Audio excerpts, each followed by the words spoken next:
Hello दोस्तों, तक्षवी classes की ओर से मैं तारा सोनी आज आप लोगों के लिए हिंदी व्याकरण का बड़ा ही रोचक प्रकरण लेकर आई हूँ, जो है समास। समास प्रकरण में अक्सर बच्चों को समस्या आती है कि मैम इसमें कौन से समास का प्रयोग हुआ है। हम उसे समझने में बार बार कंफ्यूज हो जाते हैं।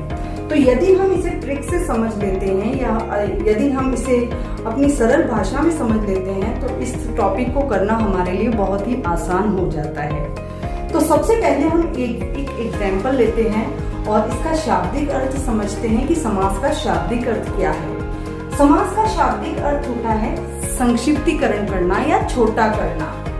2 या 3 शब्दों को मिलाकर यदि हम एक ही सार्थक शब्द बना देते हैं तो वो प्रक्रिया समास कहलाती है। जैसे मैंने कहा रसोई घर।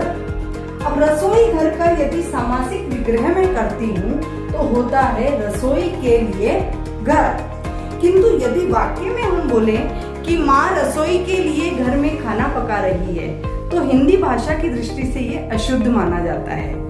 यदि हम इसका सही प्रयोग करते हैं, माँ रसोई घर में खाना पका रही है, तो ये इसका सही प्रयोग हुआ। हिंदी भाषा में सामासिक पदों का यही प्रयोग है जो हिंदी भाषा को और अधिक सुगम और सार्थक बनाता है।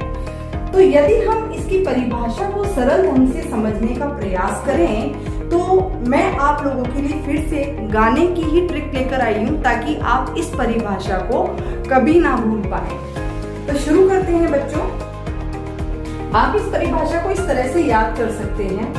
जब 2 यादों से अधिक शब्द मिलकर एक सार्थक शब्द का निर्माण करते हैं तो ये प्रक्रिया समास कहलाती है।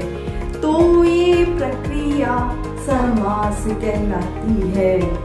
आया ना आपको समझ में कि जब 2 और 3 शब्दों को हमने मिला लिया और एक ही सार्थक शब्द उसका बनाया तो ये पूरी प्रक्रिया हो जाती है समास। यदि हम इसका और एग्जाम्पल लेते हैं तो है यथामति, अर्थात मति के अनुसार।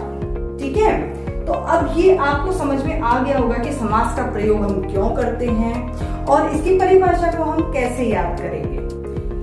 दूसरा प्रश्न बच्चों का आता है कि मैम इसके भेदों को हम कैसे याद करें। अक्सर हम भेदों में कंफ्यूज हो जाते हैं या भेद हमें याद नहीं आते हैं। तो उसकी भी एक बहुत ही इजी ट्रिक मेरे पास है कि मैंने आप लोगों के लिए एक सूत्र बना दिया है। समास के मुख्य रूप से 6 भेद हैं।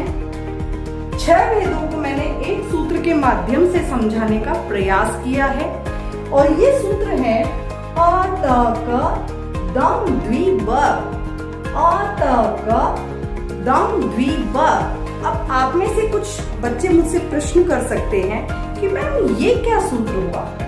यदि हम इस सूत्र को विस्तारित रूप में समझने का प्रयास करते हैं तो अ का मतलब होता है अव्ययी भाव समास। अव्ययी भाव समास, अव्यय का शाब्दिक अर्थ है ऐसे शब्द जिसमें व्याकरण की दृष्टि से कोई परिवर्तन संभव नहीं होता, वे अव्यय कहलाते हैं। और अव्यय भाव समास में अव्यय शब्दों की प्रधानता होती है। यदि हम एग्जाम्पल लेते हैं आ जन्म, आ मरण। अब यहाँ पर आ का व्याकरण की दृष्टि से कोई परिवर्तन नहीं है और जन्म को भी हम परिवर्तित नहीं कर सकते। ये शब्द हमेशा एज इट इज या ऐसा का ऐसा ही रहता है, इसलिए इसे अव्ययी भाव समास कहते हैं। अब दूसरा शब्द आता है सूत्र के आधार पर त। त का मतलब होता है तत्पुरुष। तत्पुरुष शब्दों के अंतर्गत कारक चिन्हों का लोप होता है। कारक चिन्ह कौन कौन से होते हैं? से, का, की, के लिए, के द्वारा। जहाँ शब्दों में इन शब्दों का लोप होता है वो कहलाते हैं तत्पुरुष समास। अब यदि मैं इसका एग्जाम्पल लेती हूँ सत्याग्रह। गांधी जी ने सत्याग्रह में हिस्सा लिया। सत्याग्रह मतलब सत्य के लिए आग्रह। अब यदि मैंने इसका सामासिक विग्रह किया तो यहाँ के लिए जो है वो कारक विभक्ति चिन्ह है और उसका लोप इस सामासिक पद में आया है। तो आशा करती हूँ कि आपको ये दोनों भेद अच्छे से समझ में आए होंगे। अव्ययी भाव में अव्यय शब्दों की प्रधानता, कारक चिन्हों का लोप। ये दो तो आपको समझ में आ चुके होंगे। अब देखिए सूत्र के आधार पर यदि क की ओर हम लोग चलते हैं और क का तात्पर्य हो जाता है कर्मधारय। कर्मधारय समास में विशेषण और विशेष्य शब्दों का संबंध होता है। विशेषण क्या होते हैं? जो शब्द संज्ञा और सर्वनाम की विशेषता बताते हैं वो क्या कहलाते हैं? विशेषण कहलाते हैं। और जिन शब्दों की विशेषता बताई जाती है उन्हें विशेष्य कहते हैं। अब यदि मैं एग्जाम्पल लेती हूँ, कमल नयन अर्थात कमल के समान नयनों वाला, मतलब नयनों की आंखों की विशेषता बताई जा रही है कि वो किसके समान है? कमल के समान है। तो कमल तो हो गया विशेषण और नयन विशेष्य जिसकी विशेषता बताई जा रही है। तो यदि हम इसका समासिक विग्रह करते हैं तो हो जाता है कमल के समान नयनों वाला। तो कर्मधारय समास में विशेषण और विशेष्य का लोप होता है। चौथा समास आता है द्वंद्व समास। द्वंद्व का अर्थ है दो। द्वंद्व का अर्थ होता है दो शब्द और उनके बीच में और या योजक शब्दों का लोप होता है। मैंने कहा बेचारा रात दिन पढ़ता है ना। अब यदि मैं इसका समासिक विग्रह करती हूँ तो बन जाता है रात और दिन। अब यहाँ पर रात दिन के बीच में और शब्द का जो लोप है वो कहलाता है द्वंद्व समास, अर्थात दो शब्दों को जोड़ने वाला एक योजक चिन्ह। तो हो गया ये द्वंद्व समास। पांचवा समास आता है द्विगु समास। द्विगु नाम सुनते ही आपको समझ लेना है कि जहां पर प्रथम पद संख्या वाची हो वो समास द्विगु समास कहलाएगा। जैसे मैंने कहा बेटा जाओ चौराहे से दवा लेकर आओ, या ना मैंने कहा जाओ चौराहे से दवा लेकर आओ। अब मैं ये शब्द नहीं कह सकती, मैं ऐसा वाक्य नहीं कह सकती जाओ चार राहों के समूह से दवा लेकर आओ। आई थिंक ये करेक्ट नहीं है।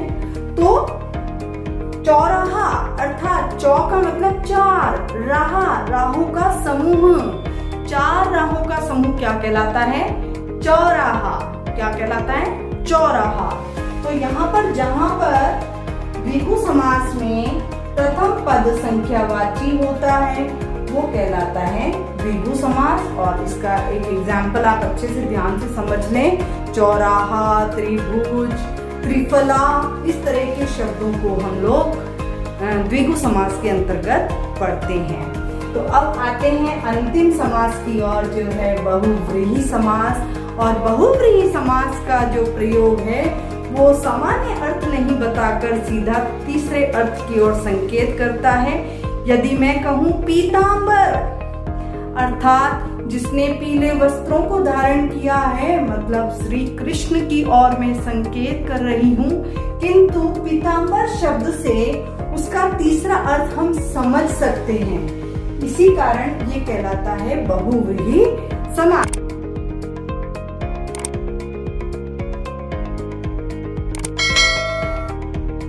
तो बच्चों मैं आशा करती हूँ कि आपने समास टॉपिक को बहुत अच्छे से समझने की कोशिश की होगी और समय समय पर इसी प्रकार की बहुत ही उपयोगी वीडियोस मैं आप लोगों के लिए लाती रहूंगी।